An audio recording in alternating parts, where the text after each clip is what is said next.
मेरे गुरु महेश्वर शिव को मेरा प्रणाम है। इस कालखंड के प्रथम शिव के शिष्य और हम सबों के परम आदरणीय वरेण्य गुरु भ्राता साहब श्री हरिंदानंद जी के चरणों में मेरा प्रणाम है। शक्ति स्वरूपा माँ नीलमानंद जी के चरणों में मेरा प्रणाम है। और रेणुकूट के इस स्थान पे सोनभद्र जिले से आए विभिन्न जगहों के आप सभी गुरु भाई गुरु बहन सभी के चरणों में मेरा प्रणाम है।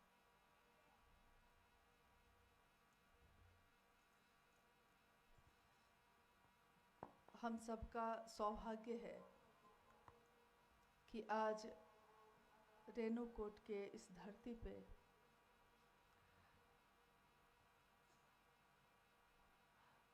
धरती नहीं कह के हम लोग कह सकते हैं कि इस पहाड़ पे हम सब यहाँ उपस्थित हुए हैं अपने गुरु शिव की बात के लिए। शिव की चर्चा का एक आयोजन है, शिव गुरु का उत्सव है, महोत्सव है। और जिस स्थान पे हम आप बैठे हैं, हम नमन करते हैं अपने साहब दीदी को, जिसके कारण आज हमारे आपके जीवन में शिव गुरु हुए हैं। शिव की शिष्यता की परंपरा हजारों वर्षों से चली आ रही है, लेकिन अनजाने कारण, क्या कारण हुए पता नहीं, अनजाने कारण ऐसे रहे कि शिव के शिष्य और प्रशिष्य दोनों आए धरती पे, लेकिन उन्होंने आम लोगों को, सामान्य लोगों को ये नहीं बताया कि शिव आपके भी गुरु हो सकते हैं। शायद शिव ने ये काम शिव के शिष्य हरिंदानंद जी के नाम ही लिखा था, इसलिए इस कालखंड में उन्हीं के द्वारा हुआ। हमारा देश है भारत और हम सभी इस देश में रहते हैं। कोई इस राज्य से उस राज्य जाता है, कोई उस राज्य से इस राज्य आता है। कोई जीवन को चलाने के लिए, परिवार को चलाने के लिए काम की खोज में जाता है। काम मिल जाता है तो उसके साथ साथ अपने गुरु के नाम का बिया भी छींट देता है। और मौसम अनुकूल होता है, एक दिन वो बिया, वो बीज अंकुरित होता है, पल्वित पुष्पित होता है, वहाँ के लोगों के जीवन में सुगंध फैलती है शिव शिष्यता की। सोनभद्र का ये जिला, कितने वर्ष पहले कुछ लोगों ने शिव को गुरु माना। कहीं ना कहीं से कोई ना कोई तो आकर बोला होगा, इक्का दुक्का लोगों ने शिव को अपना गुरु बनाया और साहब हरिंदानंद जी के संपर्क में आए।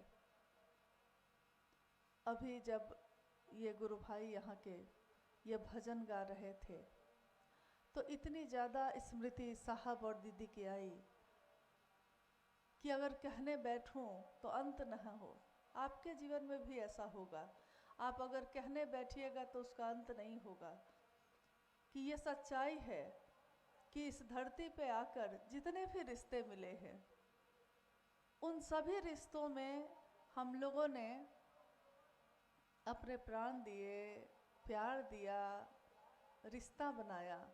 लेकिन साहब ने हम सभी शिव शिष्यों को जितना चाहा है उतना कभी भी किसी रिश्ते ने नहीं चाहा। माँ नीलमानंद जी ने सिर्फ अपने 3 संतानों को ये ममता नहीं दी, उन्होंने असंख्य लाखों शिव शिष्यों को ये ममता दी, पोषण दिया, पल्लवित किया, एक माँ की तरह, एक शिव शिष्या की तरह। और इसका नतीजा है कि आज इतने सारे लोग, हम लोग यहाँ भी बैठे हैं, या जहाँ भी हम जाते हैं या आप जाते हैं तो लोग आपको मिल जाते हैं। लेकिन इसकी पृष्ठभूमि, यानी इस बात के सामने आने का जो आज है, इसके पीछे की कथा काफ़ी लंबी है और कांटों से भरी है।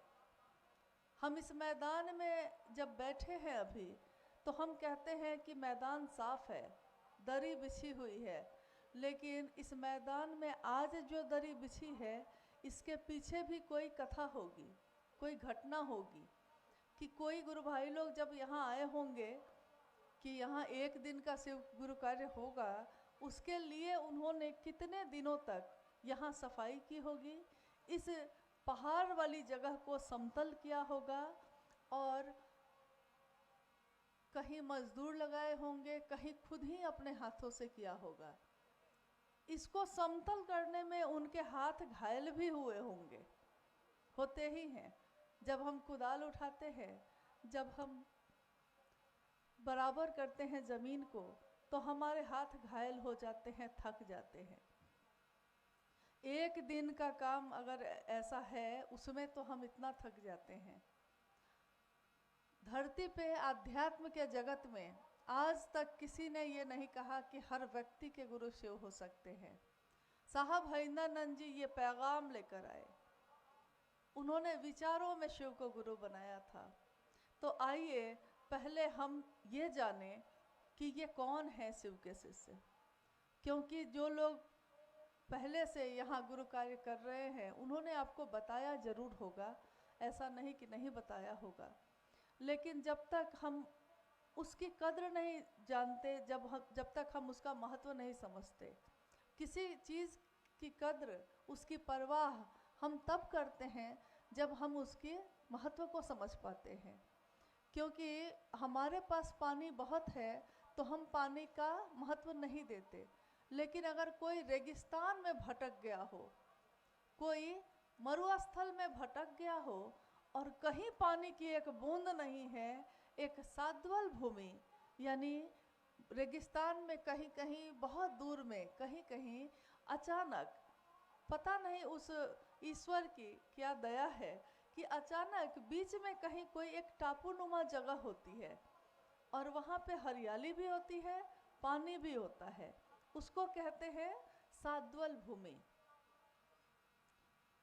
अचानक मरुस्थल में भटकते किसी इंसान को साद्वल भूमि दिख जाती है, यानी एक ऐसी जगह जहाँ हरियाली भी है, पानी भी है।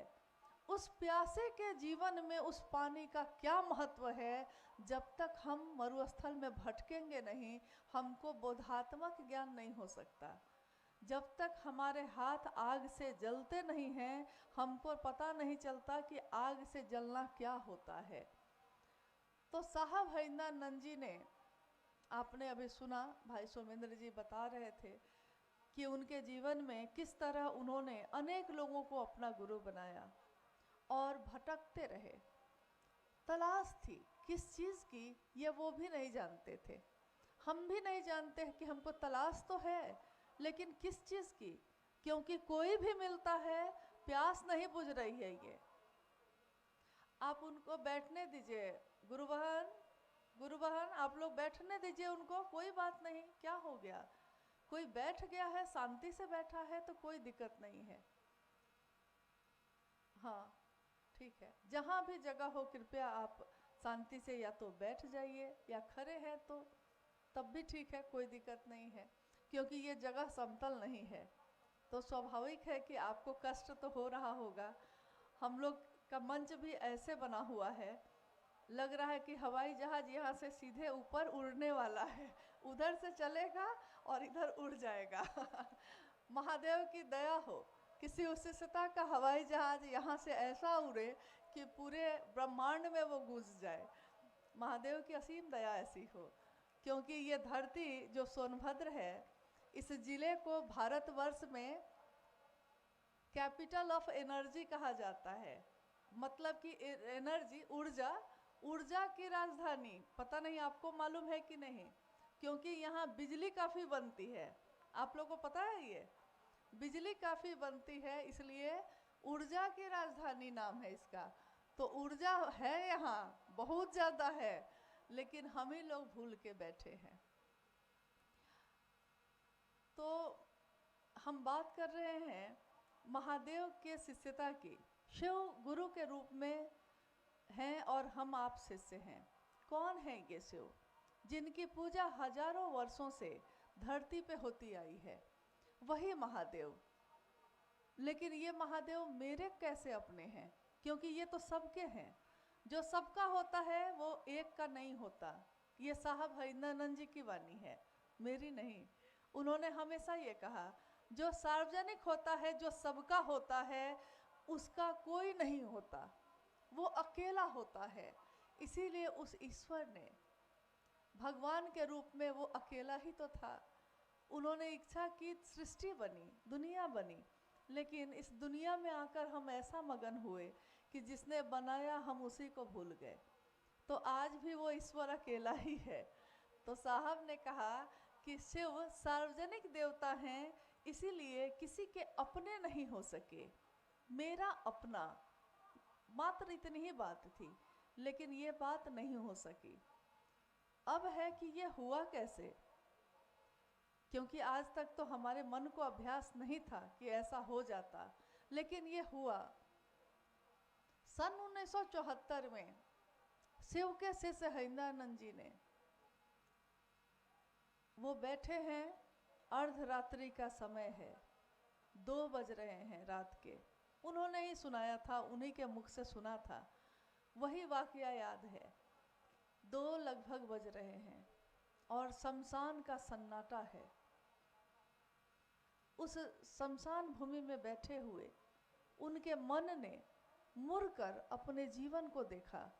उन्होंने देखा कि पिछले 14 वर्षों से मैं अनेक गुरुओं की खोज में चल रहा हूँ, लेकिन कहीं मेरे मन को ठौर नहीं मिला, कहीं मैं रुक नहीं पाया। क्या होगा मेरे जीवन का, क्योंकि वो गुरु नहीं मिला जिसकी मुझको तलाश थी। अब मैं क्या करूं? मेरे जीवन के पिछले 14 वर्ष बीत चुके हैं। और उसी समय जब किसी का मन हारता है, कहते हैं हारे को हरि नाम, जो हारता है तब हरि मिलते हैं। जब तक मेरा अहंकार खड़ा होता है, जब तक हमको लगता है कि हम खुद कर सकते हैं, तब तक ईश्वर की प्राप्ति नहीं होती। लेकिन जिस दिन हमारा मन हार जाता है, तो वो शिव कैसे भी मिल जाते हैं। उसी के नाथ हो लिए जो उनके साथ हो लिया। जो उनके साथ हो लेता है वो नाथ ऐसे हैं, उसी के हो जाते हैं। उस अर्धरात्रि में शिवशिष हरिंद्रानंद जी, तब तक वो शिवशिष नहीं हुए थे, उनका मन हार गया। हार कर, श्रांत और क्लांत होकर, निराश होकर उन्होंने सोचा कि लोग कहते हैं, मेरे घर में भी लोग कहते हैं और दुनिया में भी लोग कहते हैं कि गुरु भगवान होते हैं। बस उन्होंने इतना ही सोचा था कि जब गुरु भगवान होते हैं तो भगवान गुरु क्यों नहीं है। इतना ही उन्होंने मन में सोचा था। बाद में इसकी व्याख्या उन्होंने की तो उन्होंने कहा कि जैसे हर पुरुष के शरीर में स्त्री का भी भाग होता है, हर स्त्री के शरीर में पुरुष का भाग भी होता है, इसीलिए अर्धनारीश्वर की कल्पना की गई है। अर्धनारीश्वर यानी चाहे वो स्त्री हो या पुरुष, उसके मन में दोनों का बीजारोपण होता है। तो अगर हम कहते हैं कि स्त्री पुरुष हो सकता है, तो स्वाभाविक है इसका ठीक उल्टा भी हो सकता है, वो पुरुष स्त्री भी हो सकता है। यही बात साहब ने कही कि मैंने बस इतना ही सोचा कि जब गुरु भगवान हो सकते हैं तो वो भगवान गुरु क्यों नहीं है। रोज यहाँ कितनी घटनाएं होती हैं, लेकिन कोई कोई है जो समझता है कि ये घटना क्यों हो रही है। हम अपने बच्चों को जब पढ़ने भेजते हैं तो वो गुरुत्वाकर्षण का बल पढ़ते हैं। उसमें गुरुत्वाकर्षण का बल कैसे काम करता है, उसमें न्यूटन के लॉ दिए हुए हैं। न्यूटन एक वैज्ञानिक थे, लेकिन उनके जीवन के बारे में घटना आती है कि वो अपने बगीचे में बैठे थे और सेब का पेड़ था सामने में। सेब टूटा और धरती पे गिरा। अचानक उनके मन में ये ख्याल आया था कि ये जो सेब गिरा वो नीचे क्यों गिरा, टूटा तो ऊपर भी जा सकता था, ऊपर क्यों नहीं गया, नीचे क्यों गया। देखिए, एक व्यक्ति के मन में कोई विचार अगर प्रवेश करता है तो आज दुनिया के हर जगह में जब भी भौतिक विज्ञान, फिजिक्स पढ़ाया जाता है, न्यूटन का लॉ पढ़ाया जाता है।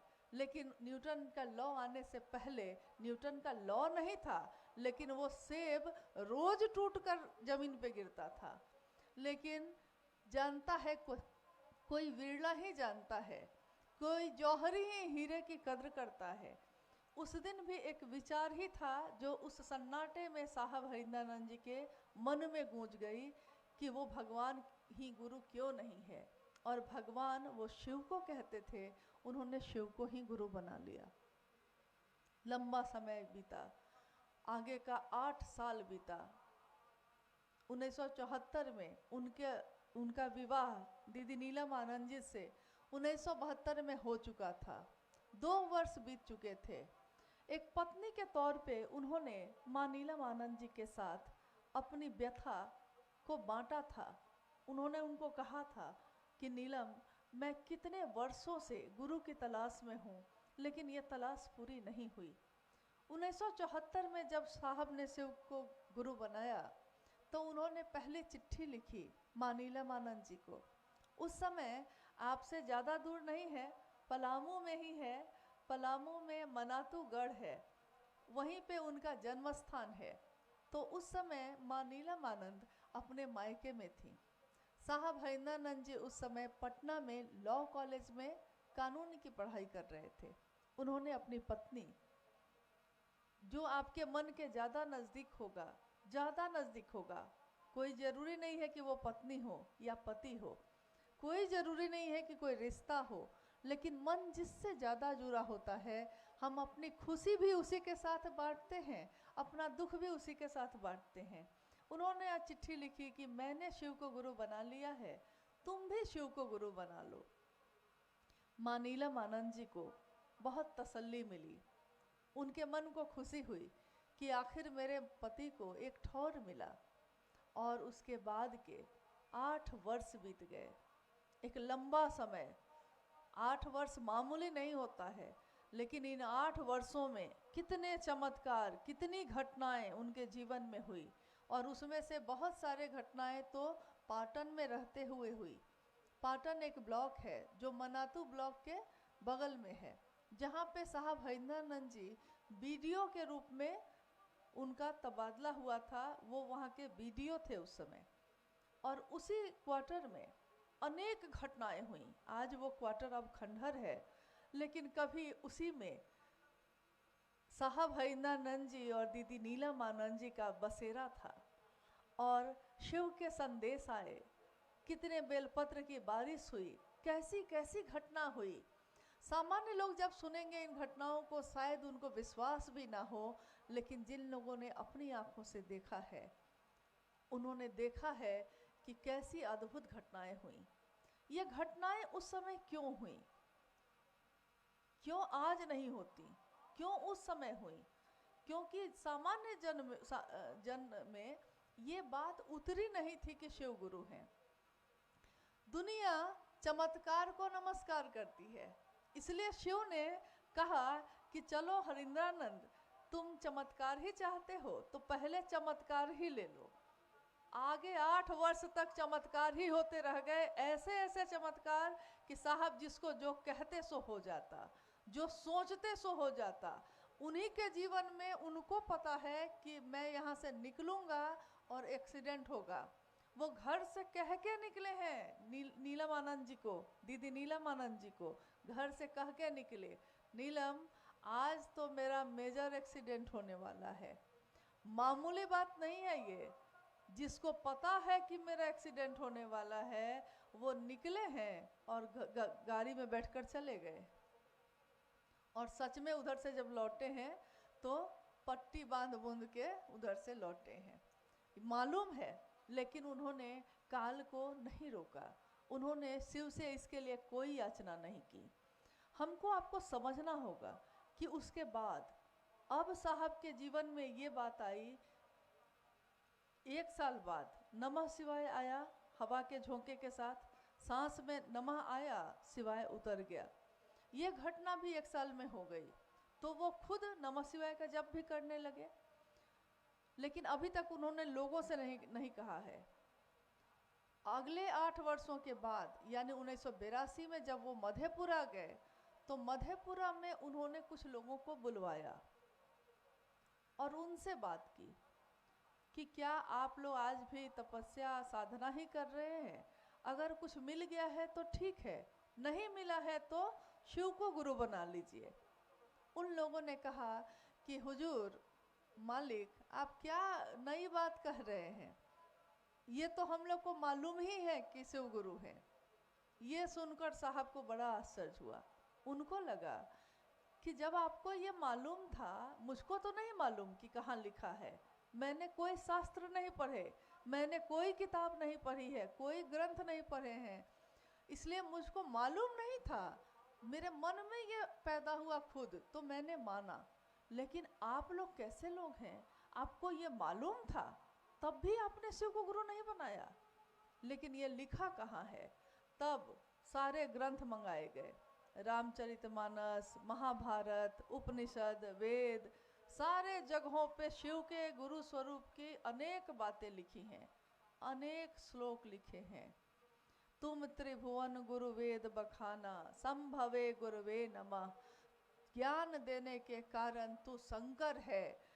सारे लोग जगत को संभालने का काम करेंगे और शिव क्या करेंगे, जगत को ज्ञान देने का काम करेंगे। ये सारी चीजें लिखी हैं उसमें, लेकिन अनजाने कारण से किसी ने नहीं माना।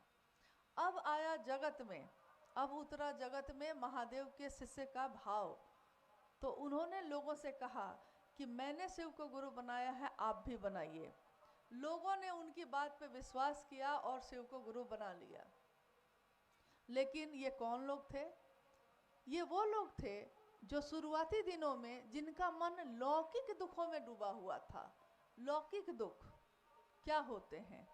लौकिक दुख ये होता है कि मैं गरीब हूँ, मुझको संपत्ति नहीं है, या मुझको संतान नहीं है, या नौकरी नहीं हो रही है, या शरीर में कोई व्याधि है, किसी को कैंसर हो गया है, किसी को किडनी खराब है, किसी को शुगर की बीमारी है, किसी को कुछ, किसी को कुछ। लौकिक दुख और क्या होते हैं?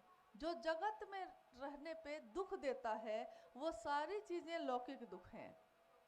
अब साहब को बात उतारनी थी महादेव की, शिव की शिष्यता का विस्तार करना था। उन्होंने अपने गुरु शिव की दया से जो जिसने मांगा उसको वो दिया।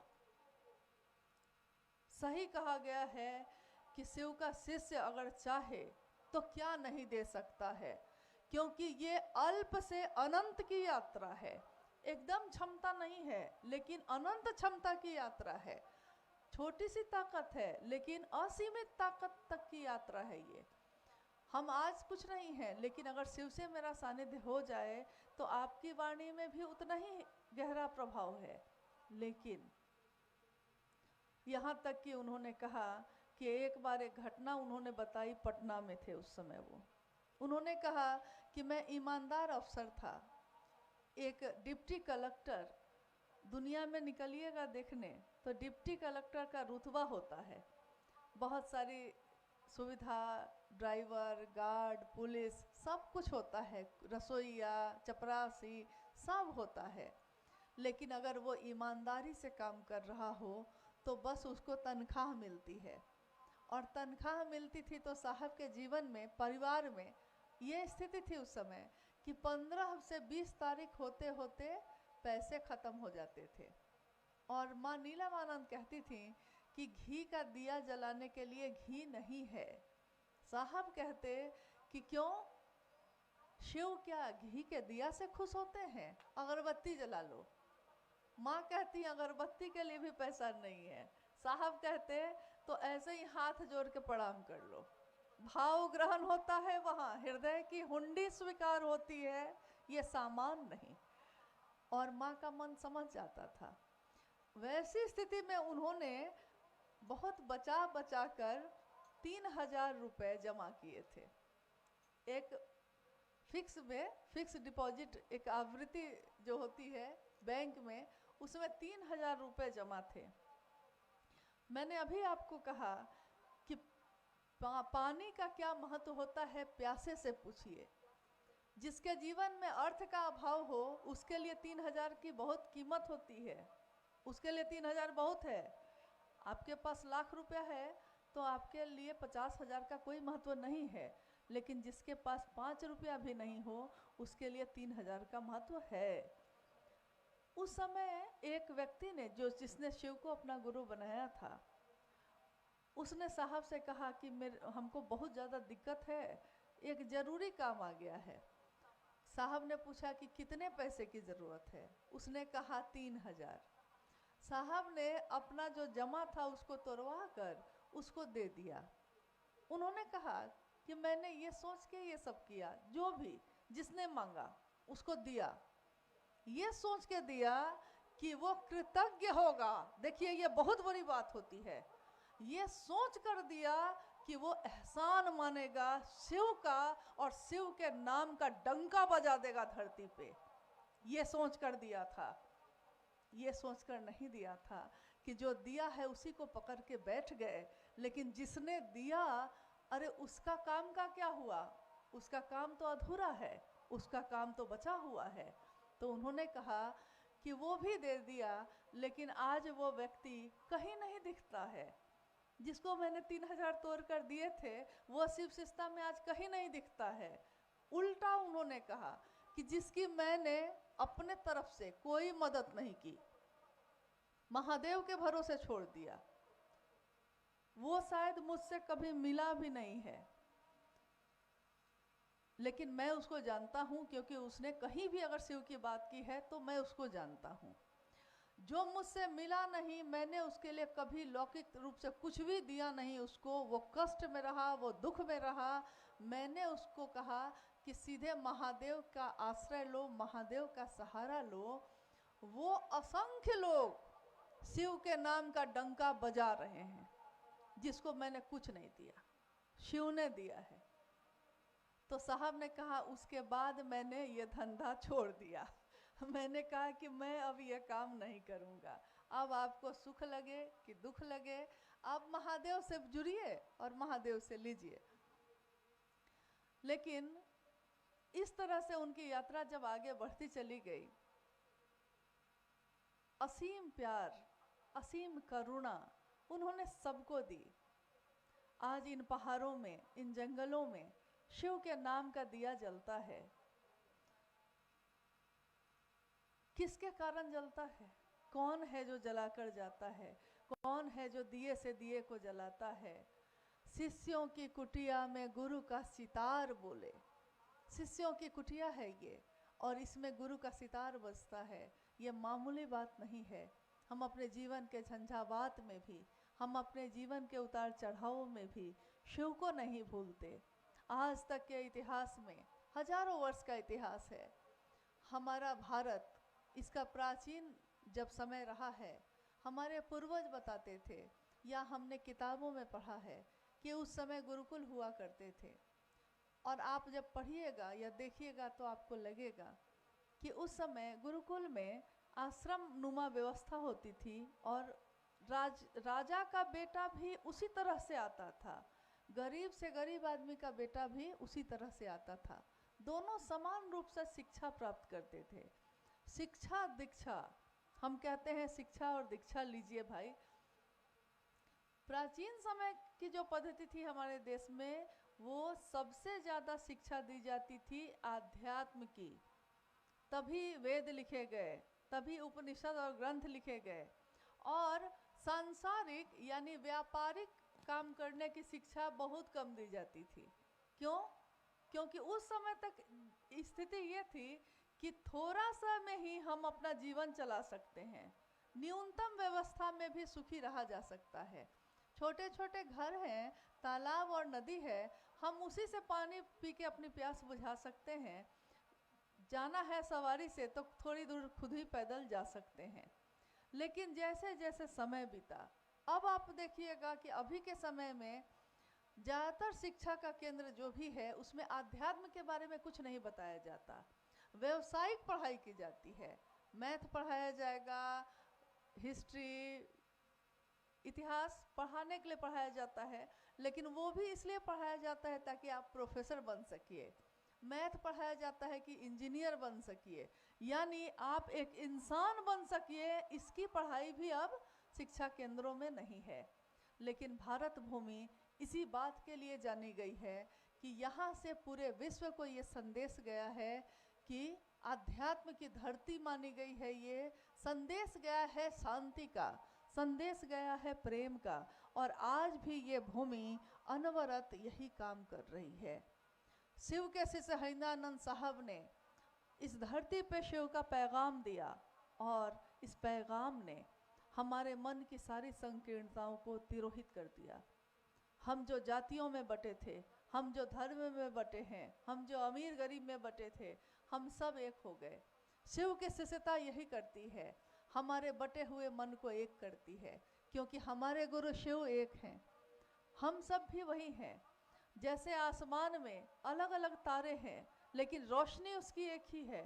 बिखरे बिखरे तारे हैं हम, बिखरे बिखरे हैं, बिखरे बिखरे तारे हैं हम, लेकिन झिलमिल एक हैं।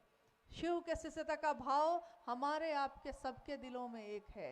हम अपने जीवन में चाहे जो दुख पाते हों, सुख पाते हों, लेकिन शिव के नाम का जब स्मरण करते हैं, शिव का नाम जब बोलते हैं, तो हमारा मन एक ही भाव से भर जाता है। वो है शिष्य का भाव, शिव के लिए भाव। कृतज्ञ है वो। हम कृतज्ञ होंगे अगर साहब और दीदी के, तो हम अपने जीवन में इस काम को सबसे ज़्यादा करेंगे। आइए, हम लोग कुछ जिज्ञासा है तो उस पर भी बात करने की कोशिश करते हैं। आप लोग कष्ट में तो बैठे हैं, कष्ट में इसलिए कि ज़मीन तो है, मतलब पहाड़ तो है, लेकिन कोई ऊंचाई पे बैठा है, कोई ढलान पे बैठा है, तो देखने में थोड़ी दिक्कत हो रही होगी।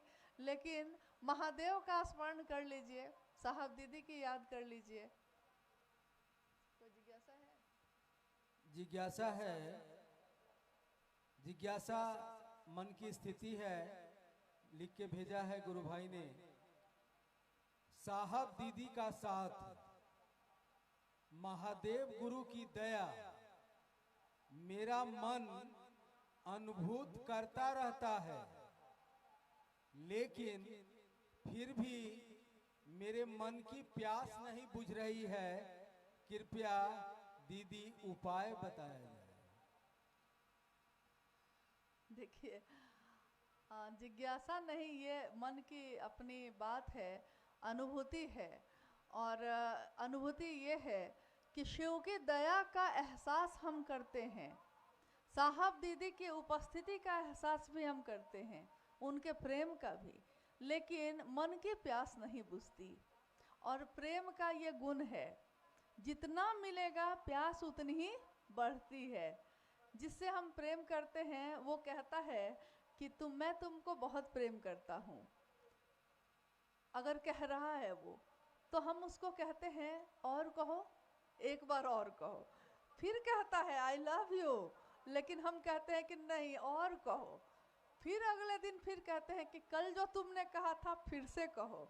एक बच्चा अपने माँ के पास जाता है दौड़ के, माँ कहती है आई लव यू, बेटा कहता है आई लव यू टू, मैं भी तुमको प्रेम करता हूँ। देखिए, ये प्रेम एक ऐसी आग है जो पैदा हो जाए, चाहे शिव के लिए हो जाए, साहब दीदी के लिए हो जाए, तो ये प्यास बुझती नहीं है, ये लौ और भड़कती है।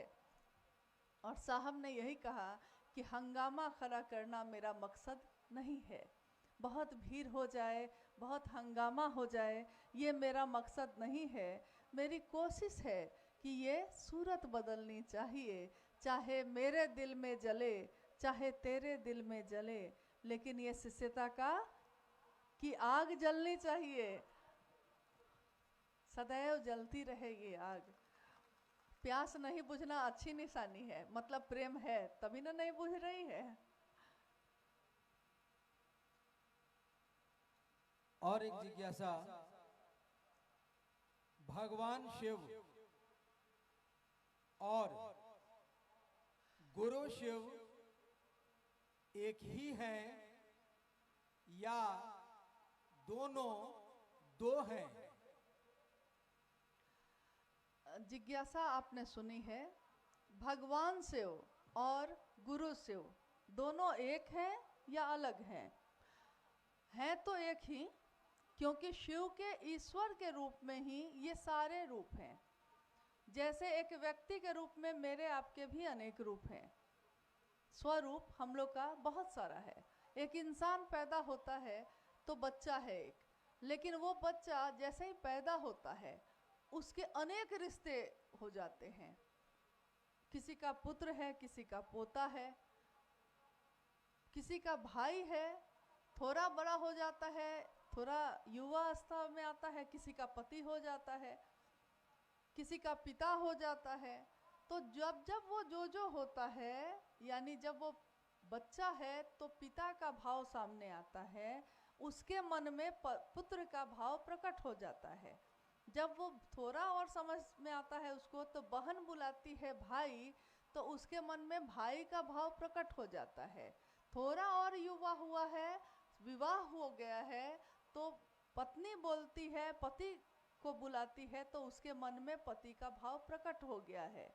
ठीक वैसे ही जब भी हमारे जीवन में कोई रिश्ता आता है, तो सामने जो रिश्ता जिस भाव से आता है, हमारे मन में भी वो भाव प्रकट हो जाता है। जब हम कहते हैं हे शिव आप मेरे गुरु हैं, यानी अब गुरु बनाया है हमने, गुरु यानी सामने गुरु का भाव है, तो शिष्य भाव जो दबा हुआ था, जन्म के साथ था, वो शिष्य भाव अब प्रकट हो गया है। तो प्रकट जब होगा भाव, तो वो खोजता है एक दूसरे को। गुरु शिष्य की तलाश करते हैं, शिष्य गुरु की तलाश करता है, और दोनों मिलकर इस तलाश को पूरा कर लेते हैं। ईश्वर के रूप में उस शिव के भी अनेक रूप हैं, अनेक, जितना हम जान सके हैं बस उतना ही हम लोगों ने नाम दिया है, लेकिन असंख्य रूप अभी ऐसे होंगे जिसको हमने जाना ही नहीं है। शिव के तत्व को कौन जान सकता है बताइए? मैं एक छोटी सी घटना आपको बोलती हूँ। शिव के तत्व को जानना यानी ईश्वर के तत्व को जानना, जो ईश्वरों का भी ईश्वर है, महेश्वर के तत्व को जानना कितना कठिन है, कितना कठिन है। शिव के शिष्य के रूप में साहब हरिंद्रानंद जी को हम लोगों ने देखा, सुना, उनका सानिध्य प्राप्त किया। उनके जीवन में मैंने अनेक बार देखा। एक बार क्या हुआ कि कुछ गुरु भाई गुरु बहन बिना समय लिए रांची, जहां वो रह रहे थे उपवन में, बिना समय पहले से लिए हुए अचानक ही एक बस पहुंच गए, और नेपाल से आए थे वो। अब नेपाल कितनी दूर है रांची से? नेपाल से बस से अब रांची आ गए, समय लिया नहीं था उन्होंने पहले से, तो साहब क्रोध में आ गए। क्रोध में आ गए यानी कि वही शिव का भी उग्र और सौम्य दोनों है रूप। क्रोध में आ गए। उन्होंने कहा कि किससे पूछ के आए, क्यों समय नहीं लिया चले आए? इतने सालों से मैं लोगों से मिल ही रहा हूँ और कह रहा हूँ कि शिव की तरफ चले, लोग चलते नहीं हैं, मुझसे सिर्फ मिलना है। गुस्साते रहे। थोड़ी देर बीता, थोड़ी देर बाद उन्होंने कहा अपने यहाँ रहने वाले लोगों को कि जाकर देखो जरा कि सब अभी खड़ा है कि चला गया। तो लोग जो है जाके, दो आदमी, यही राजेश जी लोग बैठे हैं, ये लोग गए देखने, तो लौट कर आए तो बोले कि जी अभी तक खड़ा है। साहब पूछ रहे हैं कि क्या वेशभूषा है? ये लोग बता रहे हैं कि जी बहुत लोग तो बिना चप्पल के ही हैं और बहुत साधारण वेशभूषा में हैं, यानी कि गरीब हैं। अब वो कैसे अपने भाड़ा का इंतजाम किया होगा और इतनी दूर यहाँ आया होगा। और बाद में पता चला कि वो लोग सुबह से कुछ खाए भी नहीं हैं, और बज रहा था शाम का 5, सुबह से कुछ नहीं खाया है वो लोग, और कह रहा है कि साहब से जब दर्शन कर लेंगे तब खाएंगे। अब साहब थोड़ा सा और नरम हुए। उन्होंने कहा कि जाके कहो कि पहले कुछ खा के आ जाए। फिर लौट के आया, बोला कि नहीं मान रहे हैं, कह रहे हैं कि हम लोग बस खाली साहब को प्रणाम कर लेंगे ना तो जाके खा लेंगे। अब साहब कह रहे हैं कि देखो मुझको सब पे क्रोध नहीं है, और लोग तो निर्दोष हैं, भोलेपन में आ गए हैं, सीधे हैं, चले आए हैं, लेकिन इसका लीडर कौन है? इस सब को लेके आया कौन है? लीडर को जरा खोज के बुलाओ। ये लोग फिर गए, अब लीडर को खोज के बुलाया जा रहा है। जब जो लेके आया था सबको, जब ये लोग जाके उसको बोले कि साहब बोल रहे हैं कि इन सारे लोगों को लेके कौन आया है। तो वो जो लीडर जी थे गुरु भाई, वो बड़ा खुश हुए। उनको लगा कि साहब देखिए कितना प्रसन्न हुए इस बात से कि हम सबको लेके आए। एकदम तेजी में दौड़ते हुए आ गए, तुरंत दरवाजे पे तेजी में आए। जब आ गए तो उनको तो कस के डांट पड़ी जो लीडर साहब थे, और बाकी लोगों को साहब ने कहा कि बुलवा लो, मैं मिल लेता हूँ। सारे लोग आ गए। अब साहब कह रहे हैं कि जरा जाके पैसा लेके आओ तो 5,000 रुपया, यही राजेश जी को, जरा पैसा लेके आओ तो 5,000। हम लोग कह रहे हैं कि अभी थोड़ी देर पहले हम लोग पे भी गुस्साए थे, खूब खूब गुस्साए कि आप लोग से लोग पूछता नहीं है। ये सब पूछ के गुस्सा उसा लिए। पैसा लेके जब ये लोग आए तो बोले कि तुम लोग देखो सुबह से कुछ खाए नहीं हो और खाली पैर हो, तो सबसे पहले तुम लोग जाओ और खाना खाओ। और इनको बोला गया कि पैसा दो इन लोग को मेरे तरफ से खाना खाने के लिए। तो ये जब देने के लिए बढ़े तो साहब ने कहा लीडर को मत देना, लीडर को नहीं देना है, जो दूसरा कोई बुजुर्ग है उसको दो, वो जरूर ईमानदार होगा। खैर दे दिया गया, बात आई गई हो गई। फिर वो लोग खुशी खुशी गए, खाना भी खाए, फिर लौट भी गए।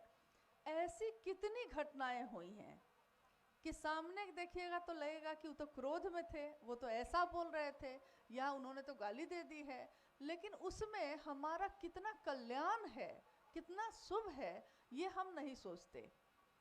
तो जब हम एक शिव के शिष्य के तत्व को नहीं जान पा रहे हैं, सोचिए हम कह रहे हैं ईश्वर महेश्वर शिव, उसके तत्व को हम जान सकेंगे? वो कैसा है, शिव कैसा है, दिखता कैसा है, मिलने पे कैसा होगा, पता नहीं। क्योंकि एक बार 4 अंधे जा रहे थे रास्ते में एक हाथी था। शिव की अवधारणा के बारे में साहब ने जब भी कहा तो उन्होंने इस घटना का जिक्र किया है। रास्ते में एक हाथी था और 4 अंधे जिनको आंखों से दिखाई नहीं दे रहा था, वो लोग जा रहे थे। तो एक ने हाथी के पैर को पकड़ लिया और कहा कि किसी ने कहा हाथी है तो कैसा है, पैर को पकड़ लिया और कहा कि ये जो है शंकु रूप में है, खंभे जैसा है, खंभा जैसा है, मोटा गोल है, खंभा है। दूसरे ने उसकी सूंड को पकड़ लिया, उसने कहा कि ये पाइप जैसा है। तीसरे ने उसके कान को पकड़ा, उसने कहा ये पंखा जैसा है।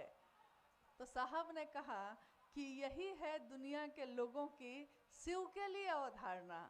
जिसने शिव को जैसे पकड़ा, उसने कहा कि शिव कैसा है तो ऐसा है, शिव कैसा है तो महाकाल है। जिसने महाकाल के रूप में दर्शन कर लिया, उसने कहा कि महाकाल है।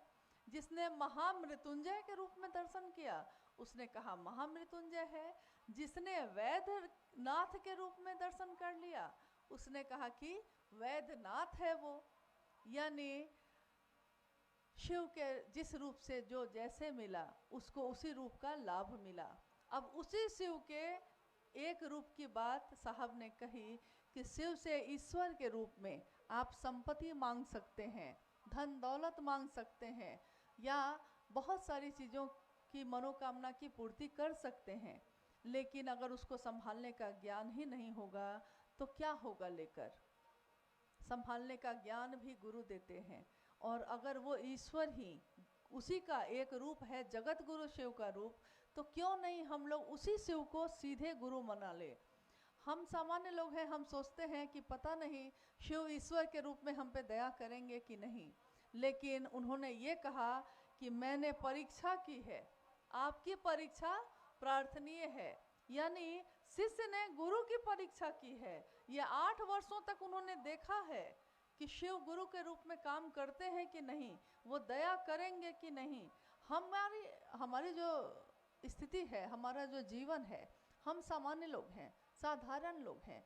हम शिव के पास अपने मनोकामना को लेकर जाएंगे ही, ये तो हमारा स्वभाव है। मेरे पास संतान नहीं है, हमको चाहिए, महादेव चाहिए। मेरे पास संपत्ति नहीं है, महादेव हमको दे दीजिए, रोटी तो दीजिए कम से कम।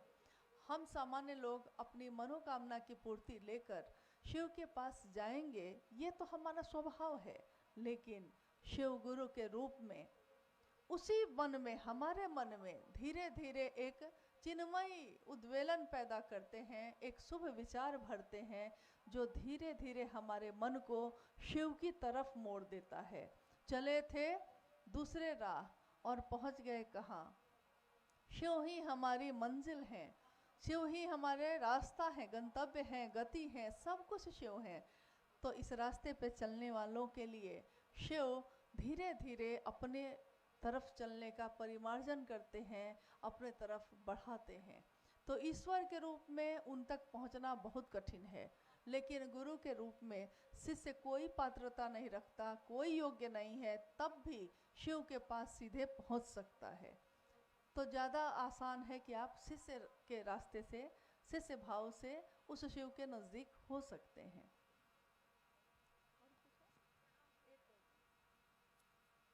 एक अंतिम जिज्ञासा,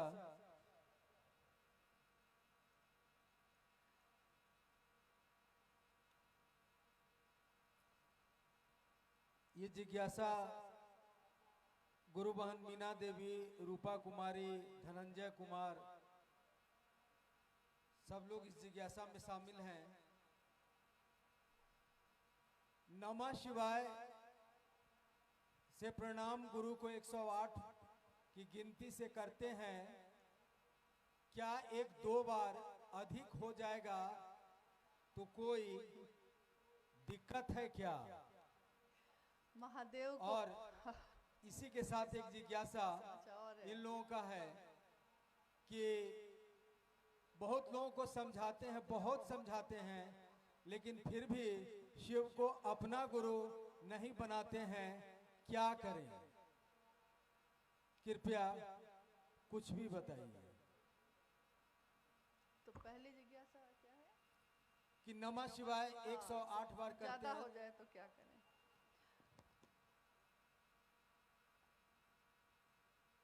महादेव दया करते समय नहीं सोचते कि कितना करना है, लेकिन शिष्य नमन भी करता है तो गिन गिन के करता है। नहीं, अद्भुत सी बात है कि अगर 108 बार से ज़्यादा कर लेंगे तो और अच्छा होगा कि खराब होगा? और अच्छा है। और 108 की माला जगत के लिए है, लौकिक कामनाओं की पूर्ति होती है उससे, लेकिन शिव के शिष्य, एक छोटी सी किताब है शिष्यानुभूति, साहब हरिंदरानंद जी के द्वारा लिखी गई है। उसमें उन्होंने लिखा है कि शिव के शिष्यों के लिए अजपा जप की विधि सर्वोत्तम विधि है, क्योंकि अजपा जप की विधि यानी सांस पे नमः का चढ़ाना और शिवाय का उतरना, ये विधि जो है ये सबसे कारगर है और इसकी गिनती आप कर नहीं सकिएगा। जन्म से जो सांस पैदा होते ही होती है, मौत के साथ ही सांसों की माला ख़त्म होती है। तो उसी सांसों पे क्यों नहीं हम शिव का नाम ले लें? श्वास श्वास पर नाम लें, वृथा श्वास ना खोएं, न जाने इस जीवन में फिर इस श्वास का आना हो कि ना हो, कोई नहीं जानता। अगली सांस आ रही है, जा रही है, और अगली सांस नहीं आए तब क्या होगा? इसलिए हर सांस पे शिव का नाम का सुमिरन हो जाए। इस जगत में रहते हुए एक इंसान के जीवन में इससे बड़ा सौभाग्य और कुछ भी नहीं हो सकता। अब है बात ये, क्या गिनती करें या ना करें? तो ज़रूर करिए, लेकिन 108 की माला जब होती है तो वो गिनी हुई होती है, तो अलग से आपको गिनती करने की ज़रूरत नहीं होती। उसमें एक सुमेरु बना होता है, और वहाँ से जब आप जप करना शुरू करते हैं, और दोनों तरह के जप करने में विधि अलग अलग होती है। ये भी बहुत जगह पे थोड़ा सा लोगों को भ्रम की स्थिति है कि बहुत जगह पे लोग क्या करते हैं कि सांस पे भी नमः शिवाय चढ़ा लेते हैं और माला को भी एक एक दाना आगे करके फिर उसको करते हैं। लेकिन नमः शिवाय से शिव को प्रणाम करने की विधा, या अजपा जप, या रुद्राक्ष की माला पे शिव को नमन करना, रुद्राक्ष की माला पे जब हम नमन करते हैं उसका सांसों से कोई लेना देना नहीं होता, मंत्रानुक्रम से होता है वो। यानी एक बार नमः शिवाय मन में सोचा है, शिव को प्रणाम का भाव है, एक बार नमः शिवाय मन में सोचा है और एक दाना आगे फिर तुरंत दूसरा दाना जब आया है तो फिर मन में सोचते हैं नमः शिवाय, शिव को प्रणाम, मन में भाव शिव को प्रणाम करने का लेकर और तब करते हैं। और इस तरह पूरी 108 की माला जो गिनी हुई है तो वो हमको गिनना है नहीं, इस तरह से मंत्रानुक्रम से पूरा 108 बार हम नमन करते हैं। लेकिन ये प्रक्रिया है, ये प्रक्रिया मशीन न बन जाए, क्योंकि ये 108 बार जब हम गिनने लगेंगे तो मेरा पूरा ध्यान गिनती पे चला जाएगा, भाव जो प्रणाम का है वो गायब हो जाएगा। लेकिन वही शिव तो लौकिक कामनाएं पूरी हो जाएंगी, इसका भी रिजल्ट है, इसका भी परिणाम है। लेकिन लौकिक और पारलौकिक दोनों सिद्ध हो जाए, इसके लिए सर्वोत्तम विधि है अजपा जप, यानी सांसों पे नमः को चढ़ाना और शिवाय को उतारना। इसमें गिनती भी नहीं है, शुरू में थोड़ा अभ्यास करना पड़ता है, लेकिन एक दिन अनायास होने लगता है। कितनी बार आप रात में सोते समय नमः चढ़ाते हैं, शिवाय उतरता है और आपको नींद आ जाती है, सुबह जब आप उठिएगा तो आपको महसूस होगा कि ये नमः शिवाय जो सांस पे चढ़ा था वो अभी भी चल रहा है। तो तीनों सूत्र जो हैं जिसके बारे में हम लोग अभी बात कर रहे थे, शिव से मन ही मन दया की याचना करना, शिव की चर्चा दूसरों से करना, दूसरा सूत्र, यानी स्वयं मेरा मन भी शिव भाव से भर जाए और जो सुनता है उसका मन भी शिव भाव से भर जाए, इस निमित्त ये करना, तब तो ठीक है। तीसरे सूत्र में शिव को प्रणाम करना, इसलिए कि शिव को प्रणाम हो जाए, गर नमन हो सके तो ये सौभाग्य है हमारा। अगर उस महादेव को नमन हो जाए तो ये हमारा आपका सौभाग्य होता है। एक नमन हो जाए तो न जाने कितने जन्म के कष्ट खत्म हो जाएं। लेकिन महादेव को नमन ही तो नहीं होता, क्योंकि सब कुछ है, भाव नहीं है। दया की याचना कर रहे हैं लेकिन लौकिक कामनाओं के लिए, शिव के लिए नहीं। आज तक हमने शिव के पास जब हम गए हैं, चाहे मंदिरों में गए हों, चाहे शिव की चर्चा भी की है, तो बहुत बार हमारी स्थिति ये होती है कि हम अपनी कामनाओं की पूर्ति के लिए शिव को चाहते हैं। शिव तुम्हारे पास आए हैं, महादेव तुम्हारे पास आए हैं, लेकिन मेरी ये बात पूरी हो जाती, मेरी ये कामना पूरी हो जाती, इसके लिए आए हैं। शिव के शिष्य हरिंद्रानंद जी ने किस कामना को लेकर शिव को गुरु बनाया था? बनाया था शुरू में चमत्कार सीखने के लिए, लेकिन जब उन्होंने अपना बना लिया तो उसके बाद ये कामना भी खत्म हो गई। तो उसके बाद का उनका जीवन ये दिखाता है कि शिव के लिए शिव को चाहा है उन्होंने। हमारे आपके जीवन में भी ऐसा हो जाए कि हम महादेव के लिए महादेव को चाहें, बेटा के लिए हम उसको चाहते हैं, पत्नी के लिए पत्नी को चाहते हैं, उसी तरह शिव के लिए शिव को चाह लें। इतना हो जाए तो ये तीनों सूत्र करने का परिणाम है। ये तीनों सूत्र कृतज्ञ होने का, कृतज्ञता ज्ञापित करने का सबसे सुंदर तरीका है। हम अपने शिव को और कुछ नहीं दे सकते। ये हवाएं उसकी, ये पहाड़ उसके, ये धुंध उसकी, इस धुंध में है तो उधर दिखाई नहीं देता, न जाने उधर क्या होगा। नहीं कहते हैं इस पार प्रिय मैं हूँ तुम हो, उस पार न जाने क्या होगा। हम नहीं जानते कि उस पार, जीवन के उस पार वो शिव कैसे मिलेंगे, किस तरह से मिलेंगे, लेकिन इस पार शिव मिले हैं गुरु के रूप में। तो आइए हम सब उस शिव को अपना गुरु बनाएं। अब रही बात ये कि आप दूसरों से कहते हैं कि अपना बनाओ, लेकिन नहीं बनाते। अपना बनाने का स्वभाव नहीं है हम लोगों का। तो शुरुआती दिनों में हम कहते हैं कि कम से कम ये 3 सूत्र करिएगा। पहला सूत्र भी कम से कम करिए, दया की याचना।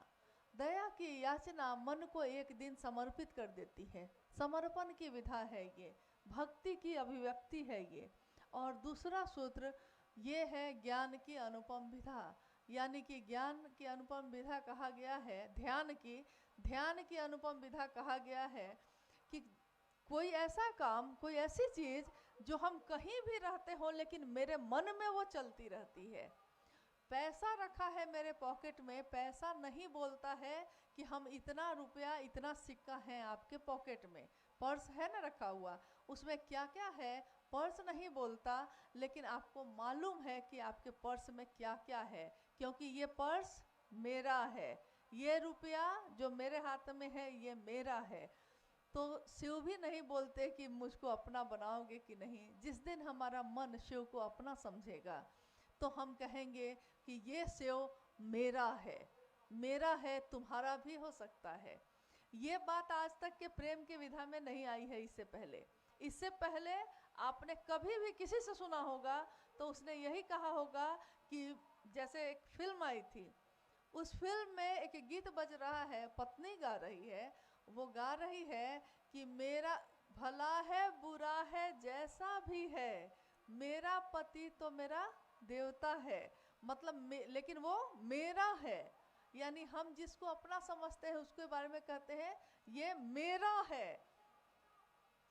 आप देखिएगा ज़्यादातर घरों में जब बेटा बड़ा हो जाता है तब तक माँ उसको बड़ा प्रेम करती है, लेकिन जब बेटे का विवाह होने लगता है तो माँ के दिल में घबराहट होने लगती है। ये बेटा आज तक सिर्फ मुझको खोजता था, मेरा था सिर्फ, अब क्या इसको बांटना पड़ेगा किसी और से। ये घबराहट जो है, यही घबराहट गुस्से के रूप में बदलने लगती है। फिर बेटे का विवाह होता है, अब स्वाभाविक है पत्नी आई है, नया नया प्रेम उमड़ रहा है तो वो समय देता है ज़्यादा। अब माँ के दिल में जो घबराहट थी कि मेरा जो बेटा मेरा था सिर्फ, ये बंट रहा है, तो ये वो बर्दाश्त नहीं कर पाती कि ये सारा गुस्सा उसको बहू पे और किसी कारण से नहीं होता है, ये जो मेरा था वो बट गया तुम्हारे साथ, ये सारा गुस्सा इस बात के लिए है। उसको अलग से उससे कोई दुश्मनी नहीं है। लेकिन आपने सोचा है कि सोचिए शिव के शिष्य की सत्ता, सोचिए शिव के शिष्य हरिंद्रानंद साहब की बात। उन्होंने कहा कि शिव मेरे गुरु हैं, लेकिन उन्होंने उतने ही खुले दिल से, उतनी ही खुशी से और उतने ही आह्लादित मन से कहा है कि ये ऐसा है, ऐसा सुंदर है, या ऐसा अच्छा है कि ये तुम्हारा भी हो सकता है। आज तक प्रेम में ऐसा नहीं हुआ, बांटा नहीं है प्रेम में किसी ने, वो पूरी तरह चाहता है कि मेरा हो सिर्फ। लेकिन उन्होंने शिव को भी बांट दिया, तीनों सूत्र जो उनके जीवन में घटित हुए उसको भी बांट दिया। तो हमारा जीवन, शिव शिष्य साहब हरिंद्रानंद जी के जीवन को जब हम देखते हैं तो हम ये महसूस करते हैं कि शिव का शिष्य जो होता है वो जगत के स्तर पे सोचता है, क्योंकि उसका गुरु जगत का गुरु है। उस पहाड़ पे ऊपर जाकर अगर नीचे कोई देखेगा तो उसको सारी चीज़ें छोटी छोटी दिखाई देंगी, लेकिन यहाँ से हम देख रहे हैं आपको, आप हमको देख रहे हैं, तो हम भी आपको दिखाई देते हैं, आप भी दिखाई देते हैं। ये जो पुष्प लगे हैं यहाँ वो भी दिखाई देते हैं, ये माइक भी दिखाई देता है। धरती से महादेव की तरफ जब देखते हैं तो धरती की सारी चीज़ दिखाई देती है, लेकिन जिस दिन मन से, मानसिक रूप से, जिस दिन मन से शिव के तरफ से दुनिया को देखते हैं, कुछ भी शिव के सिवा दिखाई नहीं देता। लगता है हर तरफ शिव ही शिव है, और जिसने शिव को चाहा है, जिसका शिव हो गया है या जो शिव का हो गया है, उसके लिए ये दुनिया प्रिय है, दुनिया के सारे लोग प्रिय हैं। ये दुनिया उसको चाहे या ना चाहे, लेकिन शिव ने चाहा है तो वो भी इस दुनिया को चाहेगा। बैठ के समीक्षा नहीं करेगा कि कौन अच्छा कर रहा है, कौन बुरा कर रहा है। रही बात रास्ते में छोड़ने और मिलने की, छूट जाता है कोई, मिल जाता है कोई, हम भी कभी छूट जाते हैं, कोई हमसे भी मिल जाता है। लेकिन इस पूरे जीवन में जब से जन्म लिया है, विषयों ने मुझको घेरा, इस पापी मन पे डाला है, इस दुनिया के में जो मौसम चल रहा है उसने अपना घेरा डाल दिया है, तो मन कुछ भी और सोच नहीं पाता है। लेकिन जब से जन्म लिया है, हम अभी से अभी तक में कितने रिश्ते हमारे जीवन में जुड़े हैं। न हम किसी के साथ पूरा जीवन रह सकते हैं, न कोई मेरे साथ पूरा जीवन रह सकता है, लेकिन शिव जन्म से पहले भी थे मेरे साथ, आज भी हैं, और जब मौत आएगी तब भी रहेंगे वही। तो एक ऐसा रिश्ता जो हमेशा रहेगा, हम उसके लिए कुछ भी नहीं सोचते। हम अपने जीवन के 70-80 सालों के लिए बहुत कुछ सोचते हैं, लेकिन अपने जीवात्मा की हजारों वर्षों की जो यात्रा है उसके लिए कुछ नहीं सोचते। थोड़ा उसके लिए भी सोच लीजिए, और जिस दिन ये सोच लीजिएगा तो शिव को अपना मानिएगा। दूसरे पराये भले हो जाएं, लेकिन जो शिव को अपना मानेगा उसके लिए कोई पराया नहीं होता, सब अपने हैं। कोई मुझको गाली दे सकता है, लेकिन मेरे मन में उसके लिए कोई घृणा नहीं, मेरे मन में उसके लिए शुभकामना होगी, क्योंकि शिव के शिष्य के मन में दूसरों के लिए कल्याण की भावना होती है, शुभ की भावना होती है।